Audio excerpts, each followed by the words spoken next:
ఒక భర్తను చేసుకొని వాడికి పిల్లల్ని కానీ కొంతకాలం వాడితో ఉండి మళ్ళా వేరే వాడితో కనెక్ట్ అయిపోయి ఈ భర్తని పిల్లల్ని నిలువున వదిలేసి వాళ్ళ గొంతులు కోసి వేరే వాడు తెలిపోయినటువంటి తల్లులు లేకపోలేదు.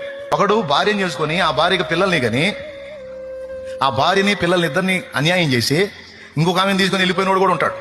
వీళ్ళు ఎవరంటే రేపు ఖచ్చితంగా తీర్పులోకి వస్తారు. ఈ అన్నాళ్ళు బతుకుతారు, ఎవరిని తీసుకెళ్ళినా ఎంజాయ్ అన్నాళ్ళు చేస్తారు. ఎవరి దగ్గరైనా పొందే నూతనత్వం ఏముంటది? నేను చెబుతున్నా, నువ్వు 10 మందిని మార్చినా నీకు తృప్తి దొరకదరా పిచ్చోడా. నువ్వు 20 మందిని మార్చినా తృప్తి దొరకదే పిచ్చిదానా. దేవునికి స్తోత్రం నా పిచ్చి చెల్లెమ్మ, ఇది వాస్తవం, ఇది జీవితం.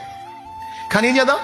పిల్లల్ని భర్తని నిర్దాక్షిణ్యంగా వదిలేసి వాళ్ళ గొంతులు కోసి వాళ్ళ జీవితాలు నాశనం చేసి వెళ్ళిపోతున్నారు. కొంతమంది వెళ్ళిపోదామని ఆలోచించుకుంటున్నారు ఈ మెసేజ్లకే, ఈ చాటింగ్లకే.